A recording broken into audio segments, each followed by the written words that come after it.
ഒരുപാട് തിരിച്ചടികൾ താങ്ങാൻ പറ്റില്ല. ഇപ്പോൾ ഫിനാൻഷ്യൽ ആയിട്ടുള്ള വലിയ സക്സസ് ഇല്ലായ്മ ഒരു 4-5 കൊല്ലമായിട്ട് ഞങ്ങളെ ബുദ്ധിമുട്ടിലാക്കി. മീശമാധവനിലെ മീശ മീശ മീശ മീശ പിരിച്ചാൽ പഠിച്ച കള്ളൻ പണി പറ്റിക്കും കണ്ട ആ പാട്ട് ഞാൻ എഴുതിയിട്ടുണ്ട്. മലയാളത്തിൻ്റെ പ്രിയപ്പെട്ട സംവിധായകൻ ലാൽ ജോസ് സാറാണ് നമ്മളിവിടെ. Welcome to cinema sir. Okay, LJ films ഒരു കാലത്ത് ഭയങ്കര എല്ലാ നല്ല സിനിമയ്ക്കും ഇപ്പം ഈ പേരുണ്ടായിരുന്നു. കിസ്മത്ത് പോലത്തെ അല്ലെങ്കിൽ ഈട പോലത്തെ സിനിമകൾക്കൊക്കെ കൂടെ ഉണ്ടായിരുന്നു. അപ്പോൾ അതിൻ്റെ ഒരു അത് എന്തുകൊണ്ടാണ് ഇപ്പോൾ ഫ്രീസ് ചെയ്ത് വെച്ചെന്ന് സാറിന് പറഞ്ഞത്? എന്തുകൊണ്ടാണ് അതിൻ്റെ ഒരു കാരണം എന്തായിരുന്നു? അതിൻ്റെ കാരണം ഒരു കമ്പനിക്കും ഒരു ബിസിനസ് സ്ഥാപനം കൂടിയാണല്ലോ. അപ്പോൾ ഒരുപാട് തിരിച്ചടികൾ താങ്ങാൻ പറ്റില്ല. ഇപ്പോൾ ഫിനാൻഷ്യൽ ആയിട്ടുള്ള വലിയ സക്സസ് ഇല്ലായ്മ ഒരു 4-5 കൊല്ലമായിട്ട് ഞങ്ങളെ ബുദ്ധിമുട്ടിലാക്കി. അപ്പോൾ അവസാനം ഹിറ്റായൊരു സിനിമ ആനന്ദമാണ്. ആനന്ദം എന്ന് പറഞ്ഞാൽ വിനീത് ശ്രീനിവാസൻ പ്രൊഡ്യൂസ് ചെയ്ത് ഞങ്ങൾ ഡിസ്ട്രിബ്യൂട്ട് ചെയ്ത സിനിമയാണ്. ഈ റോഷൻ മാത്യു അടക്കമുള്ള എല്ലാവരും വരുന്നത് ആ സിനിമയിലാണ്. അതാണ് അവസാനം ഹിറ്റായ സിനിമ, ഗണേഷ് രാജ് ഡയറക്റ്റ് ചെയ്ത സിനിമ. അതിനുശേഷം ചെയ്ത സിനിമകൾ ആ ലെവലിലേക്ക് വന്നില്ല. അത് ഞങ്ങൾക്ക് നല്ല സാമ്പത്തിക ബാധ്യത ഉണ്ടാക്കി. അപ്പോൾ ഇങ്ങനെ കണ്ടിന്യൂ ചെയ്ത് കഴിഞ്ഞാൽ അത് ഞങ്ങളെ വ്യക്തിപരമായിട്ടും കൂടി ബാധിക്കുന്ന ഒരു ലെവലിലേക്ക് വന്നപ്പോൾ തൽക്കാലം ഒന്ന് ഫ്രീസ് ചെയ്ത് വെച്ചു എന്ന് മാത്രം. നല്ല പ്രോജക്റ്റുകളായിട്ട് LJ ഫിലിംസ് തിരിച്ചു വരും. അത് വേണം ഞങ്ങൾക്ക്. അതുപോലെ തന്നെ ലാൽ ജോസ് ഡയറക്ടറിലേക്ക് വരണം. ഇപ്പോൾ ഈ 3 വർഷമായിട്ട് ഡയറക്ടഡ് ബൈ ലാൽ ജോസ് എന്ന് കണ്ടിട്ടില്ല നമ്മൾ. അപ്പോൾ അടുത്ത പരിപാടികൾ എന്താണ്? അടുത്ത പൊനം എന്ന് പറഞ്ഞൊരു നോവല് സിനിമയാക്കാൻ വേണ്ടി ശ്രമിക്കുന്നുണ്ട്.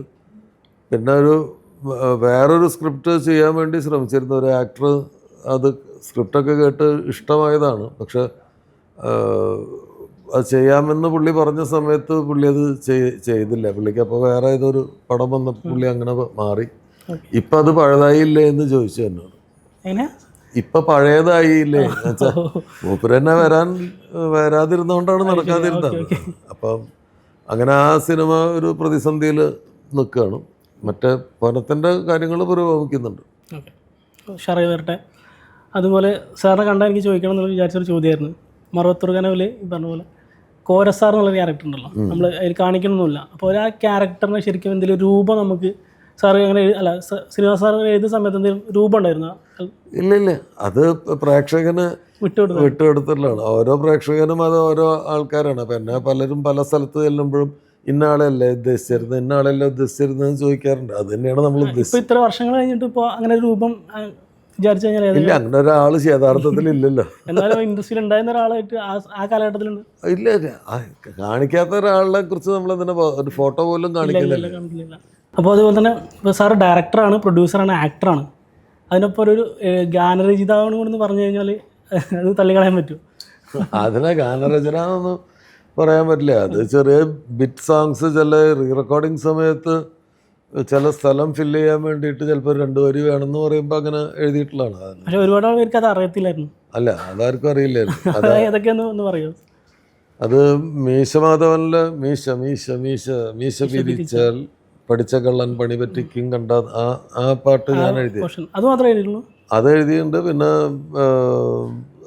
പുള്ളിപ്പുലിയും ആട്ടിൻകുട്ടി എന്ന് പറഞ്ഞ സിനിമയുടെ തുടക്കത്തിൽ ടൈറ്റിലൊരു സോങ് ഉണ്ട്, കാരികൂരി കല്ലട മുട്ടി എന്നൊക്കെ പറഞ്ഞിട്ട് ഒരു കൊച്ചുകുട്ടിയുടെ ശബ്ദത്തിൽ വരുന്നൊരു ടൈറ്റിൽ സോങ്.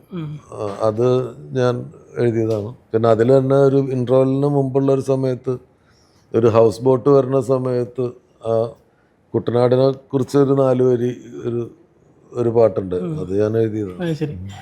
അതേപോലെ ഈ ക്ലാസ്മേറ്റ്സിൻ്റെ സമയത്ത് ഈ രസികൻ അതിന് മുന്നേ ജസ്റ്റ് പരാജയപ്പെട്ട് നിൽക്കുന്ന സമയമായിരുന്നു.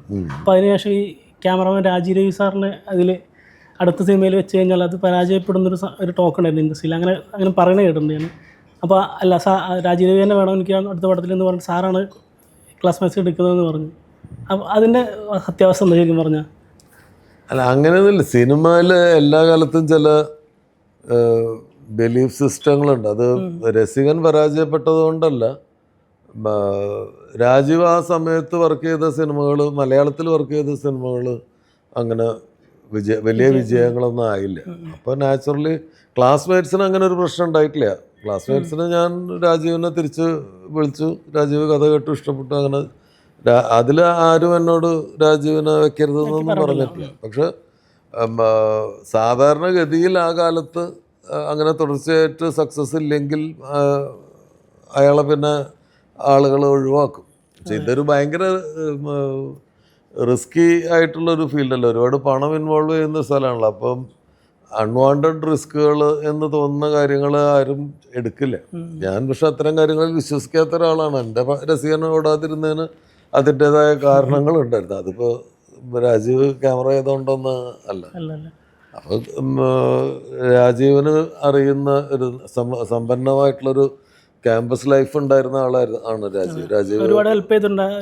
അപ്പോൾ പുള്ളി വരുമ്പോൾ ആ ക്യാമ്പസിൻ്റെ മൊത്തം വൈബ് അറിയുന്ന ഒരാളാണ്. അപ്പം അങ്ങനെ ഒരാൾ എനിക്ക് ഭയങ്കര സപ്പോർട്ടാണ് ക്യാമറ ചെയ്യുന്നത്. പിന്നെ ജൂനിയർ ആർട്ടിസ്റ്റുകളൊക്കെ അവിടുത്തെ SFI പിള്ളേരൊക്കെ വന്ന് അതെ അതെ അതെ അതെ അങ്ങനെയൊക്കെ കേട്ടിട്ടുണ്ട്. അതേപോലെ തന്നെ ഇപ്പോൾ ഈ ക്ലാസ്മേറ്റ്സ് ഭയങ്കര വലിയ ഹിറ്റാണല്ലോ, ഇൻഡസ്ട്രി ഹിറ്റാണ് സത്യം പറഞ്ഞാൽ. അതിനുശേഷം സാർ തിരഞ്ഞെടുത്ത് അറബിക്കഥയാണ്, ശ്രീനിവാസൻ അഭിനയിക്കുന്നത്. അപ്പോൾ അന്നത്തെ കാലത്ത് ആരെ വേണമെങ്കിലും സാറിന് കിട്ടും. അപ്പോൾ അങ്ങനെ ഒരു തീരുമാനം അങ്ങനെ പ്ലാൻഡ് ആയിരുന്നു അത്?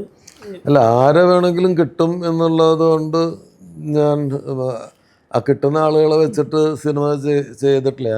എൻ്റെ കരിയറിൽ അങ്ങനെ ചെയ്തിട്ടില്ല. ഞാൻ എപ്പോഴും ഞാനൊരു സബ്ജക്റ്റാണ് സെലക്ട് ചെയ്യുക. ആ ഇഷ്ടപ്പെട്ട ഒരു സബ്ജക്റ്റ് സെലക്ട് ചെയ്തിട്ട് ആ ക്യാരക്ടേഴ്സ് ചെയ്യാൻ പറ്റിയ ആൾക്കാരാരാണ്, ഉള്ളതിൽ വാല്യൂ ഉള്ള ആൾക്കാരാരാണെന്നൊക്കെ നോക്കും.